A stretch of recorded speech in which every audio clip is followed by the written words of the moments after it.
My dear student and learner, today we are going to learn about a Wagner Marvian rearrangement. ये इस type का rearrangement है जो ज़्यादातर observed in a carbocation. It is also known as hydride shift, then methyl shift, then phenyl shift. Either it is known as a hydride methyl or phenyl shift, or it is known as a Wagner Marvian rearrangement. My dear student, before going to learn this video, it is better to understand this concept of stability of carbocation. Then we can easily understand this concept. So what this Wagner-Mervian rearrangement explain us? The basic information is the characteristic is observed mostly in carbocation, because we will learn about carbanion, radical, carbene, nitrine, but Wagner-Mervian rearrangement is mostly observed in the carbocation. Shifting of hydride, this is known as a hydride, and this is known as a proton. This is known as a hydride, this is known as a proton. Then methyl and phenyl shift from the alpha carbon. So it is here one carbocation is given to us. With respect to this is known as the alpha carbon, this is known as the alpha carbon, or we can say take it as a hydrogen. Take it that is a hydrogen, and this is an alpha carbon. So this is not an alpha. If it is carbon, then we can say it is alpha, but it is not in carbon, so we can say just only the hydrogen, right? So what Wagner-Mervian told us, Wagner-Mervian ने क्या बताया? Wagner-Mervian ने वो बताया कि alpha carbon पर से hydride, methyl और फिनाइल तीन साथ में नहीं होंगे, कोई भी एक को अल्फा पोजीशन से प्लस चार्ज ऊपर शिफ्ट करो. So I can say like this. So I draw the structure remaining. Now how is it shift? Then plus charge moves at here, and this hydride, either methyl or either phenyl, is shifted toward the positive charge. So positive charge आ जाएगा alpha पे, and alpha carbon पर से either hydride, methyl, phenyl shift moves to this carbon, and we are getting this one. Now the question is, how can we decide whether ये तीन एक साथ shift नहीं होते, ये तीन में से कोई एक को शिफ्ट करना है. So how can we understand which we have to shift? Either we have to shift hydride, I have to shift phenyl, I have to shift a methyl. So let us see with example. So here this is my alpha carbon with respect to this cation. This is known as the alpha carbon. So alpha carbon पे क्या है? Alpha carbon पे hydride भी है, alpha carbon पे methyl भी है, और अल्फा कार्बन पे फिनाइल भी है. So what should I shift? So here I will make 3 criteria. First I will try to shift hydride, then I try to shift methyl, then I try to shift a phenyl. So first I shift a hydride. What type of the structure I could get here? So if I shift the hydride, then this is methyl, this could be a plus charge, and this is a phenyl. तो क्या किया मैंने? Plus charge को यहाँ पे ले लिया और हाइड्रेट को यहाँ पे ले लिया, right? Now just I change the methyl shift. I just change the pen so you can understand. I shift this methyls to this carbon and plus charge to this. So what could be the structure expected? So C, H, and here it is a methyl. This is plus charge. This is H. This is phenyl. Then we also see how it is shift. I shift the phenyl from there to here.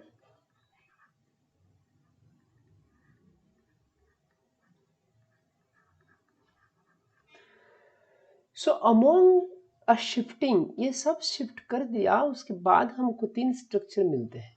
The first question is, हम ये सोच लेते हैं कि ये हमारा नया घर है ए, नया घर बी और नया घर सी। ये हमारा पुराना घर है, वो उसको रखते हैं क्यू। कब हम पुराने घर से नए घर में शिफ्ट होंगे? हम तभी शिफ्ट होंगे जब हमारा नया घर पुराने घर से ज्यादा अच्छा होगा, बहुत ही स्टेबल होगा। तो हमको 4 स्ट्रक्चर मिलते हैं, A B C and Q. Among this all if I see, then this is a better stable structure. Among all, if I see, this is a better stable structure. No, I think this is a better stable structure. A is a better stable structure because it is stabilized by resonance as well as hyperconjugation. So I can say this is a most stable structure. तो ये बताया जा रहा है कि हमारा पुराना घर से हमारा ये नया घर ए वाला बहुत ही स्टेबल है। अगर how to decide the stability of carbocation, please see the video of stability of carbocation, you understand the concept. Okay, तो क्या होता है कि यहाँ पे ये शिफ्ट होगा, कौन सा शिफ्ट? Hydride shift. कैसे पता चला? तो मुझको ऐसे पता चला कि शिफ्टिंग करने के बाद जो भी स्ट्रक्चर मिलता है वो बहुत स्टेबल होता है compare to the existing structure. तो इस टाइप का कुछ शिफ्टिंग नहीं होगा, उस टाइप का shifting we are getting it. Okay, let us see here. See, this is basically this is a primary carbocation. This is a secondary carbocation. Most probably, if you have a primary carbocation, secondary carbocation, chances of shifting would be there. So if I shift a hydride from there to there, so I could get, what I could get here is a tertiary carbocation, and all of us know that this tertiary carbocation is a more stable. So this is a tertiary carbocation, right? Then here this is secondary carbocation.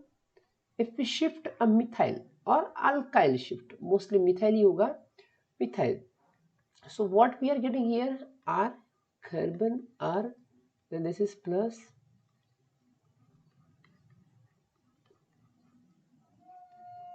right?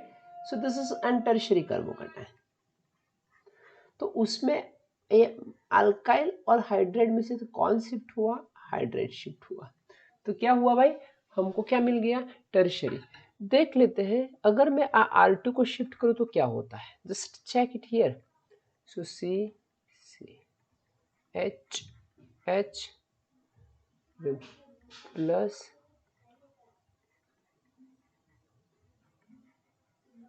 तो क्या होता है भाई? We are getting this again secondary carbocation. So compared to secondary, tertiary is more stable. So what shifting we will prefer? We shift a hydride, तो उसमें हम किस shift को ज्यादा प्रीफर करेंगे? हाइड्राइड शिफ्ट को। ठीक है, चलते हैं यहाँ पे। So in this case we have two alpha carbon. This is an alpha carbon, this is an alpha carbon. तो ये अल्फा कार्बन पे मिथाइल है, हाइड्राइड है, फिनाइल है. On this alpha carbon we have a two methyl group.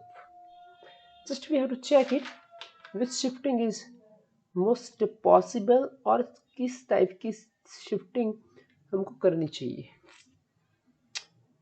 So in the case of this one, first 4 types of shift I could get it here. चलो पहले ये alpha की बात कर लेते हैं. तो इसमें हाइड्राइड, इसमें मिथाइल और इसमें फिनाइल. फिर ये अल्फा कार्बन की बात करेंगे तो ये इसमें तो सिर्फ मिथाइल ही आएगा क्योंकि ये शिफ्ट नहीं होगा, right. So here what happened to us? We shift this hydride, the CH3C, phenyl plus, sorry, plus, okay, plus CH, H, C, CH3, CH3, O, CH3. तो क्या होता है? Just I'll do this one. Now we will take this methyl shift. So in case of methyl shift,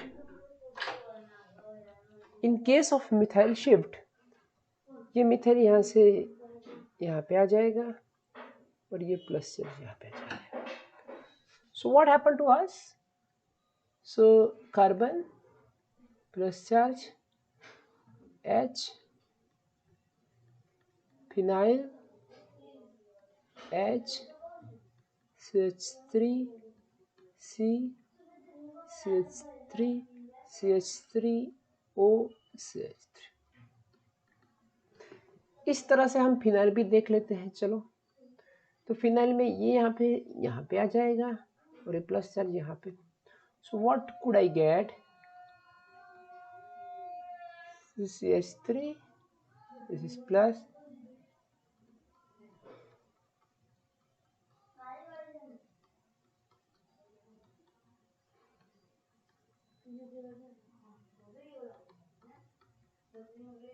ये हो जाएगा. ठीक है. Now after this all I can also move this methyl from here to this. So what we get, ये चीज same ही रहेगी अभी. CH, CH3, phenyl, CH, CH3, C plus charge, CH3, O, CH3. तो ये सभी दिखते हैं. तो इसमें ये पता चलता है कि अगर given all the structure, this structure में रेजोनेंस क्रिएट होता है. 2 एटम रेजोनेंस, ये मेरा रेजोनेंस वाला वीडियो में मैंने दिखाया हुआ है. What is 2 atom resonance? तो ये सबसे स्टेबल है. तो उसमें कौन सी शिफ्ट होगी? Methyl shift. कौन से वाले मिथाइल की? ये मिथाइल शिफ्ट होगी. Compare to all the structure, this is most stable structure. Right.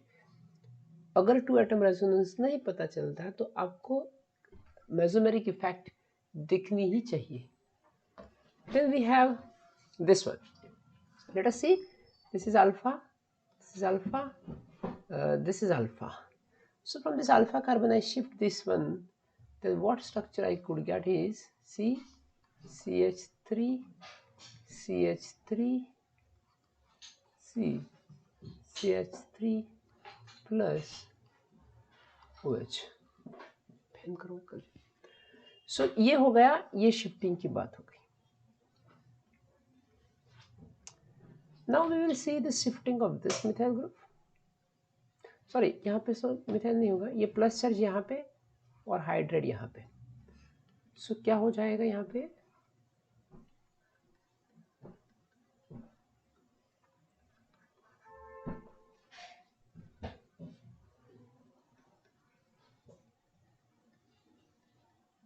This is CH3, right. तो ये क्या था भाई? ये टर्शियरी कार्बोकैटायन था. इसमें से ये क्या हो गया? ये प्राइमरी कार्बोकैटायन. तो ये तो स्टेबिलिटी कम हुई. तो इस डायरेक्शन में नहीं होगा. ये कार्बोकैटायन को ज़्यादातर स्टेबिलिटी कौन दे रहा है? 2 एटम रेजोनेंस. तो ये 2 एटम रेजोनेंस वाला जो कॉन्सेप्ट है वो हेल्प कर रहा है. जो रीअरेंजमेंट होता है, ये पुराने वाला घर है हमारा, उससे नए वाले घर में स्टेबिलिटी बहुत ज़्यादा आती है. So this type of shifting we can say, इसमें मिथाइल शिफ्ट होगा. ठीक है. देख लेते हैं. चलो इसमें भी. तो इसमें ये अल्फा है, इसमें ये अल्फा है. तो इस शिफ्ट को हम यहाँ पे कर दें इस कार्बन पे और प्लस चार्ज यहाँ पे आ जाए तो क्या हो जाएगा?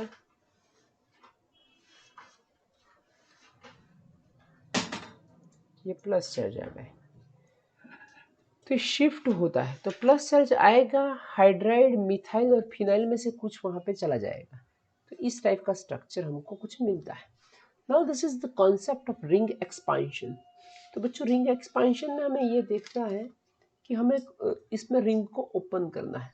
तो रिंग ओपन करने में क्या होगा, A, then we have to write A B and C, we have to write A B C, A B C, A B C, सब में ऐसा लिख ही देना है, ठीक है।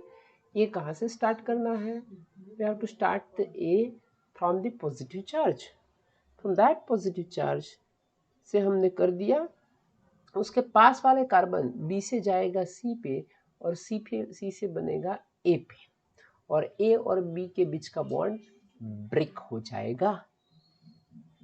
क्या हो जाएगा, ए और बी के बीच का बॉन्ड हमें ब्रेक कर देंगे,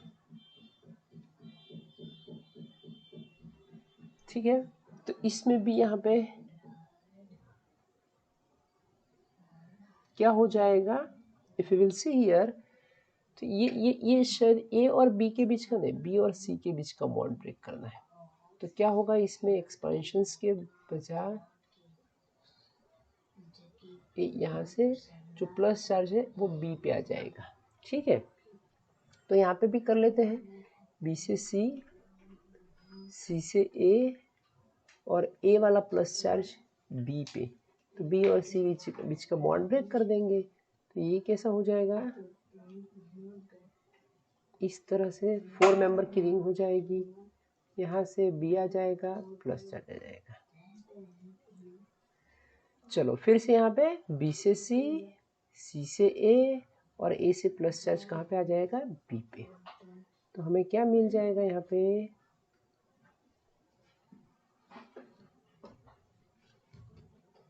इस तरह का। तो यहाँ से फिर से बी से सी, सी से ए से बी आ जाएगा। तो यहाँ से तो इससे 3 मेंबर से तो रिंग कम हो पाएगी नहीं, तो क्या हो जाएगा कि बी और सी के बीच का बॉन्ड ब्रेक कर देना है, तो रिंग ओपन हो जाएगी। तो इसमें इस टाइप का आ जाएगा। सभी में आपको क्या करना है, ए से बी, बी से सी, सी से ए, ऐसा घुमाना है। उसको अच्छी तरह से मैं लिख दूँ, अगर लिखना चाहता हूँ तो किस तरह लिख पाऊंगा, it is written like this. अगर इसको लिखना है तो कैसे लिख पाऊंगा, ये 5 मेंबर की रिंग है,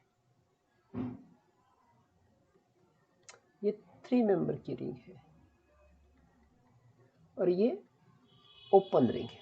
तो इसमें से कौन सा फिजिबल है, देखो बच्चे इसमें ये देखना चाहिए कि this is feasible because 3 member ring a unstable है according to angle strain. Angle strain वाला कॉन्सेप्ट मैंने बताया है, तो उसके अकॉर्डिंग वो अनस्टेबल है। तो उसको स्टेबल होने में क्या, इसमें मजा आएगा, ये नया अगर अच्छा होगा। ये 4 मेंबर की रिंग भी एंगल स्ट्रेन से अनस्टेबल है। Cyclopropyl methyl carbocation is one of the carbocation which is most stable, वो भी हमने देखा है, स्टेबिलिटी ऑफ कार्बोकेटायन। ये 5 मेंबर वाली रिंग है, इसमें से 4 मेंबर वाली रिंग हो जाती है।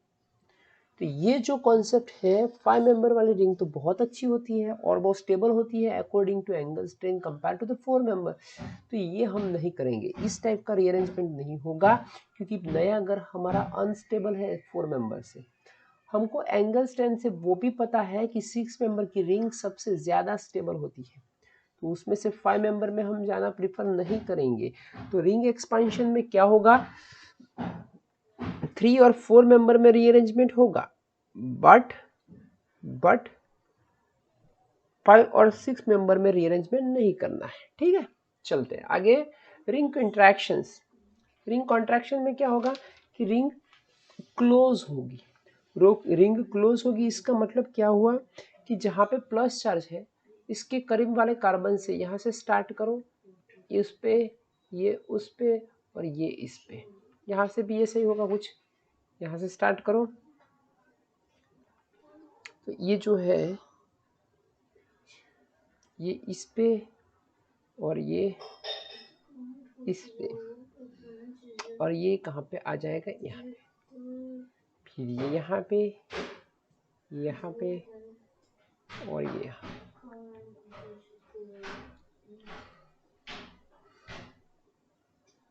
और ये यहाँ पे और ये यहाँ पे। ठीक है, यही सर्कल बनाना है।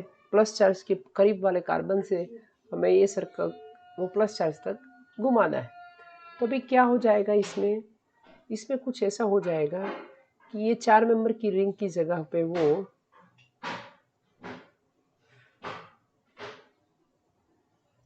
ये कुछ ऐसा हो जाएगा। ठीक है,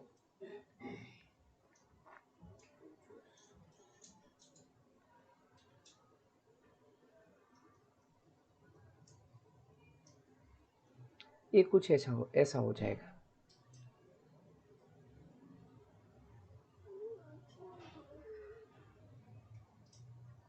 ये कुछ ऐसा हो जाएगा।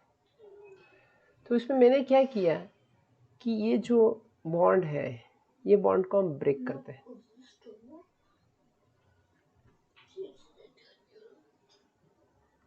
ठीक है, तो यहाँ पे क्या हो जाएगा, ये बॉन्ड को ब्रेक करना है।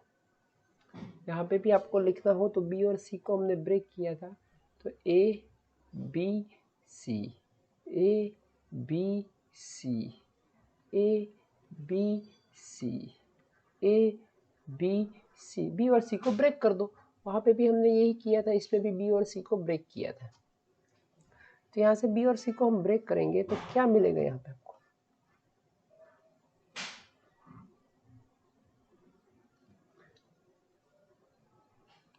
तो ये प्लस चार्ज यहाँ पे आ जाएगा। तो क्या हो गया, ये 4 मेंबर की रिंग थी, ये 4 मेंबर की रिंग हो गई स्टेबल। स्टेबल तो नहीं बताते,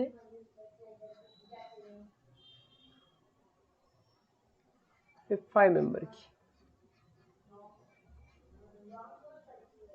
ये 6 मेंबर की, ये 7 मेंबर की हो गई। ठीक है, तो हमें ये देखना है कि हमारा ये तो स्टेबल, ये पुराने वाला जो हमारा घर है वो बहुत ही स्टेबल है, तो इसमें से ये अनस्टेबल घर में हम नहीं जाएंगे, तो इसमें ये नहीं हो पाएगा। ये 4 मेंबर का रिंग है, उसमें से हम 5 मेंबर के रिंग में जाएंगे, तो ये थोड़ी बहुत पॉसिबिलिटीज है। यस, वो हो पाएगा। 4 मेंबर से तो 5 मेंबर बहुत ही अच्छा है, ये भी होगा। 5 मेंबर से 6 मेंबर अच्छा है, ये नहीं होगा। ठीक है, ये 6 मेंबर से 7 मेंबर में नहीं जाना है, क्योंकि 6 member is a most stable. तो उसमें क्या होगा कि 3 और 4 मेंबर की रिंग में होगा। उसमें किस में होता था, 2 और 3 मेंबर की, क्योंकि इसमें ये एंगल स्ट्रेंथ पे फेल हो जाता है। बातें सब एंगल स्ट्रेंथ पे आते ही रुकती है। तो एंगल स्ट्रेंथ का वीडियो भी एक बार देख लेना चाहिए, तो हमको पता चल जाए कि what is an angle strength. तो यहाँ पे से ही वो अनस्टेबल हो जाएगा। ठीक है, सो हियर ये सब कुछ दिया हुआ है, इसमें से किस में रीअरेंजमेंट हो पाएगा वो हमें डिसाइड करना है। तो यहाँ पे हम सब स्ट्रक्चर अभी नहीं ड्रॉ करेंगे, बट हम बता देंगे कि देखो इसमें इस टाइप की शिफ्ट हो सकती है, यस इट इज पॉसिबल। ये प्राइमरी कार्बोकेटायन है, ये सेकेंडरी कार्बोकेटायन है। इसमें क्या हो पाएगा भाई, इसमें ये होगा, इधर यहाँ पे आएगा, इधर यहाँ पे आएगा, इधर यहाँ पे आएगा। It is not possible because ये हो जाएगा secondary carbocation, and we know that कि कार्बोकेटायन तो कौन सा स्टेबल होता है भाई, tertiary carbocation is more stable. Okay, फिर इसमें रिंग ओपन नहीं होगा, पर इट इज पॉसिबल, ऐसा कुछ हो सकता है, क्योंकि ये अल्फा कार्बन ही है। तो इसमें प्राइमरी है, तो ये कौन सा हो जाता है, टर्शियरी कार्बोकेटायन। तो इट इज पॉसिबल। तो इसमें हमें रीअरेंजमेंट हो पाएगा, ये देखना है। इसमें हमें रीअरेंजमेंट हो पाएगा। देखो इसमें अगर हम रीअरेंजमेंट करने जाएंगे तो ऐसा कुछ आएगा। ये रीअरेंजमेंट पॉसिबल नहीं है, क्योंकि यहाँ पे वो रेजोनेंस से स्टेबलाइज होता था। ऐसा करने से वो तो प्राइमरी कार्बोकेटायन हो जाता है और रेजोनेंस भी नहीं आता। So this is an good one. इसमें रीअरेंजमेंट होगा। तो हमें क्या होता है कि हमारे नए घर में जाना है कि नहीं जाना वो डिसाइड करना है। जाना है तो कौन से वाले नए घर में जाएंगे वो भी हमें पहचानना है, तभी ही पता चलेगा। This is for you. ये हमारा कुछ कार्बोकैटायन है, इसमें रीअरेंजमेंट पॉसिबल है कि नहीं, यस और नो, यस और नो, इतना ही लिखना है। और सेकंड, इसमें होता है तो वो स्टेबलाइज किससे होता है, रेजोनेंस से कि हाइपर कंजुगेशन से। इतना आपको मुझको कमेंट बॉक्स में ज़रूर लिखना है और बताना है कि इट इज़ रीअरेंज तो यस। तो आप आंसर कैसे देंगे, यस एंड हाइपर कंजुगेशन से। इतना लिखोगे तो पता चल जाएगा मेरे को कि बच्चा बोलता है कि यस रीअरेंजमेंट होता है और स्टेबिलाइट हाइपर कंजुगेशन से होता है। ये सही आंसर नहीं है, आपको ऐसा कमेंट बॉक्स में लिखना है। I hope you enjoy this lecture online. धन्यवाद एवं शुभ दिन।